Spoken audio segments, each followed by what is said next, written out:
Hey everybody, welcome to Gregsbeerreviews today. Hey, let's take a walk and go see what's in the fridge today.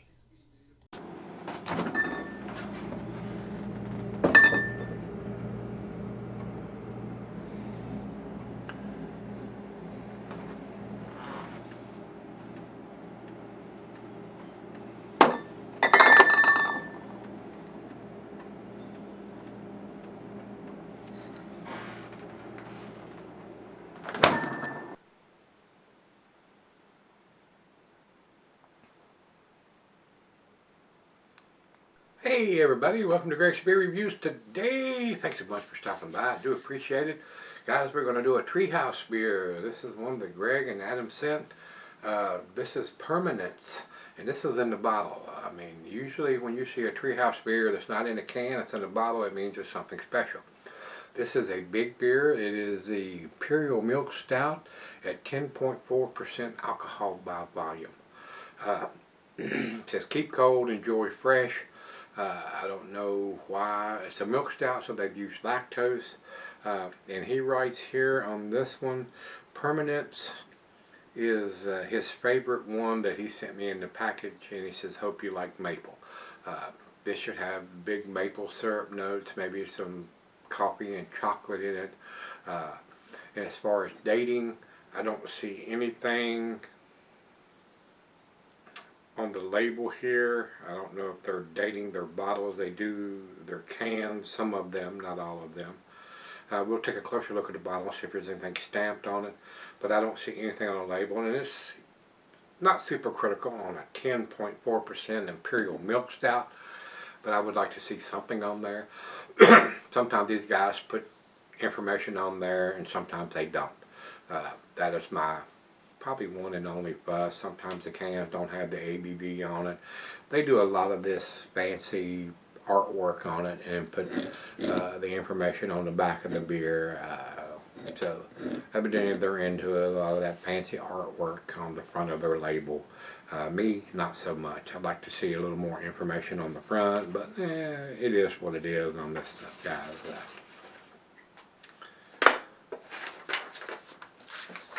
Treehouse makes some awesome beers, guys, no matter whether it's a stout or a double IPA, a single IPA.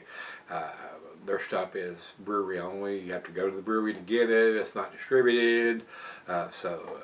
Basically, unless you have somebody sending them to you or you're trading someone for them that's in that area that can get them, you're SOL.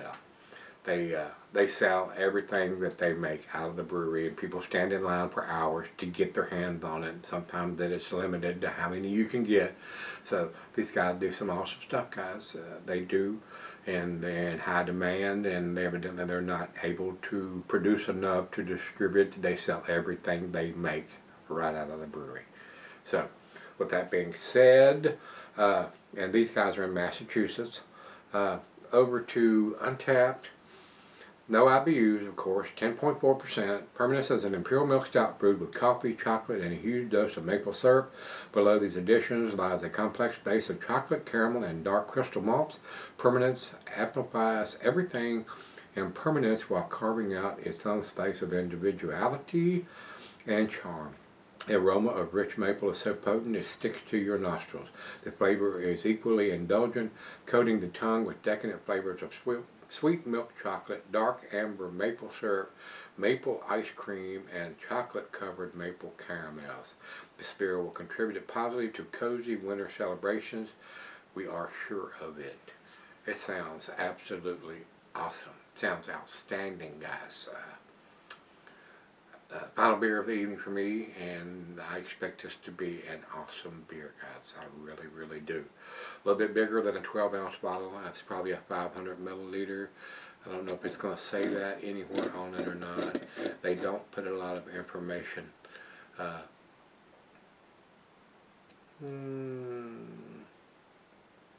It says the exact same thing on the side of the bottle that I just read on Untapped. It says breakfast in a glass. Ooh, I would never drink a 10.4% beer for breakfast. Not even on the weekends, because I'd have to go back to bed.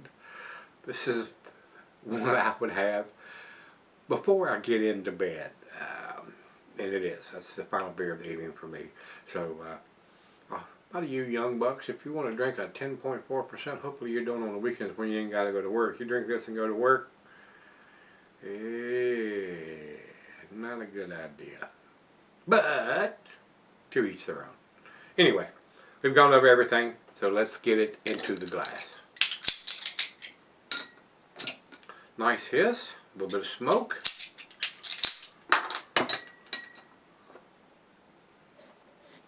Let's see what we have. We're going to go right down the center, guys. It is pitch black coming out of the bottle. And like Greg said on his note, it's one of his favorites. That looks awesome. About a half a finger of head on that pour. It is pitch black, guys. Good looking stout. Let me hold it right here. Maybe over here. Good looking beer. Good looking beer. Let's get it to the nose. Ooh. Yes. Most definitely yes.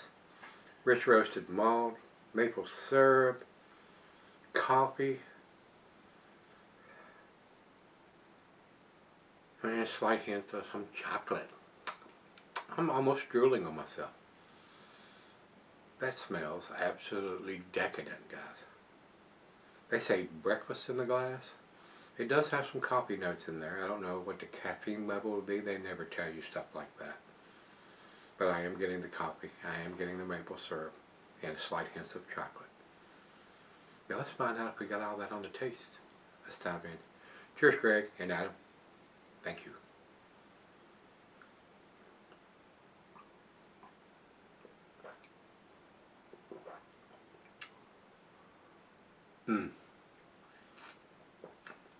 Wow.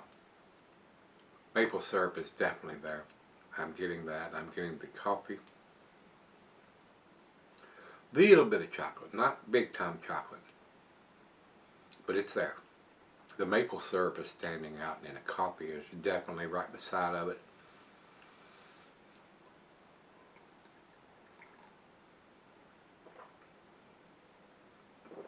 Super smooth. You would not think this is a 10.4% alcohol. It's super well hidden. This is an awesome, outstanding beer, guys. I feel so damn lucky that I have people in breweries sending me these outstanding world-class beers that I can't get here.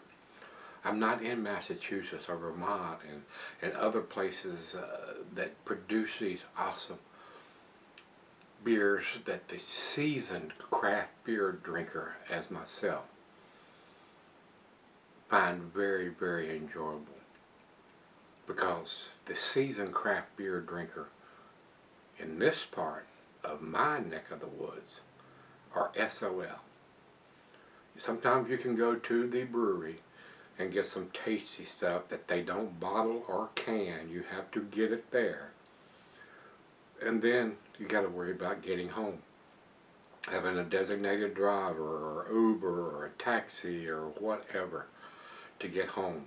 Because even if you go and they have a beer like this and you drink one of them, and this is 10.4, almost 10.5%, if you go through a road check or license check and you've had one of these at 10.4%, you're probably going to have enough alcohol in your bloodstream, and they're going to smell it on your breath, because their little flashlights have those little alcohol detectors on them around here, and they can smell it. If you haven't been drinking, you can smell alcohol on people that have, and they say, "Oh, you can't smell it."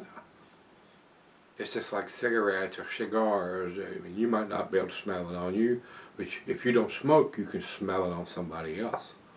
So, awesome.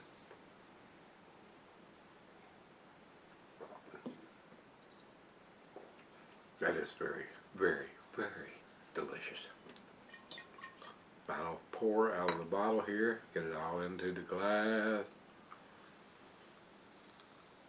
And like I said, when you see something from Treehouse that's put in a bottle that usually means it's exceptional, it's a special edition or something. I don't think this is going to have any kind of dating or vintage on it, especially since it's a 10.4% and it's a stout. But they say enjoy fresh. And how are you going to know that if it doesn't have it written somewhere? Even if you buy it at the brewery, how are you going to know that? And if you traded somebody for it, how are you going to know that? So I would like to see them put something on the label or on the bottle that's telling you at least the vintage. It was done in 2018, 2019, 2020 to let you know.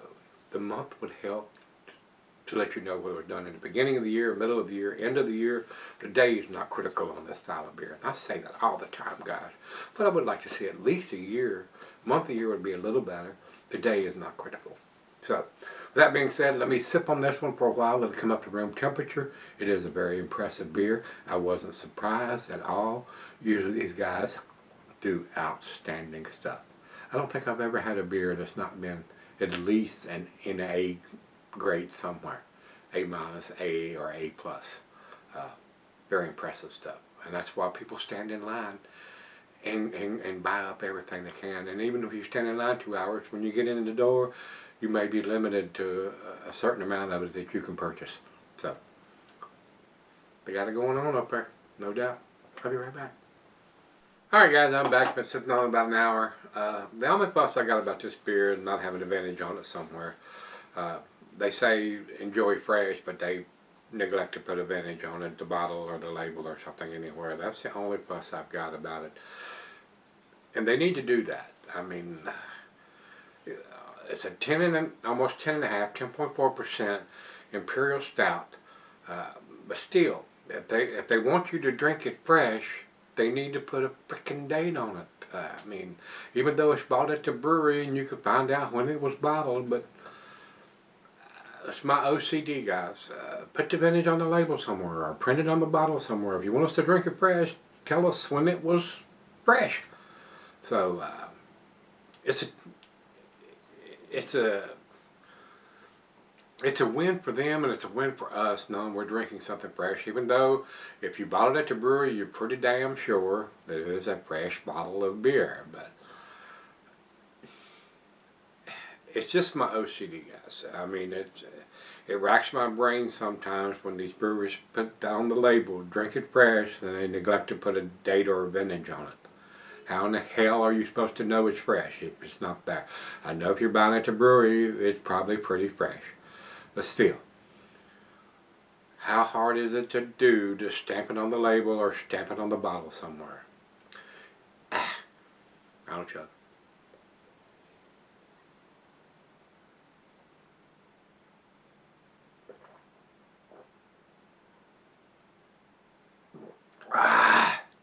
Very super, outstandingly delicious, guys. And I could give this beer a 10. Very, very easily. It's awesome. The other half loved it. But my OCD is telling me no. It doesn't have a date on the bottle. It doesn't have a vintage on the bottle. It doesn't, they say drink it fresh. And if you buy it at the brewery, more than likely it is fresh. But how are you going to know? How are you going to know? They need to step up and at least put it on the label somewhere or on the bottle somewhere. It is a 10 beer in a 9 bottle. And that's what I'm going to do. It's 99 out of 100 because it doesn't have a vintage or a date on it somewhere. It's not going to get that. You're going to have to give me the ABV and the date. A vintage on this style, a month and a year on other styles. So it's not going to get the 10 because of that, guys. It is a 10 beer, but it's not getting it from me because they neglect to do that. So, 10 beer in a 9 bottle, 99 for me. Over to Beer Advocate, they say 96 world class. I'm giving it a better number than those guys, even though it doesn't have that on it. Untapped has it at 4.48. That's also in their A category, not quite to the A plus category. I think it's an A plus beer, guys. I just wish they would put that on it somewhere. But it's just me. You may say, oh my God, it's a 10 beer, best thing I ever tasted. Oh my God, you're crazy, you're insane. Yep, probably am. But To get a 10 from me, you're going to have a date, finish, or ABV on the label. If you don't provide that, you're not going to get it from me any longer. I have gave beers 10s that didn't have one or the other or whatever. I'm not doing it anymore. So it's a 10 beer in a 9 bottle, 99 from me because it doesn't have it. So if you've had the Permanence from Treehouse, let me know what you think. Till we meet again, let's go see what's in the fridge.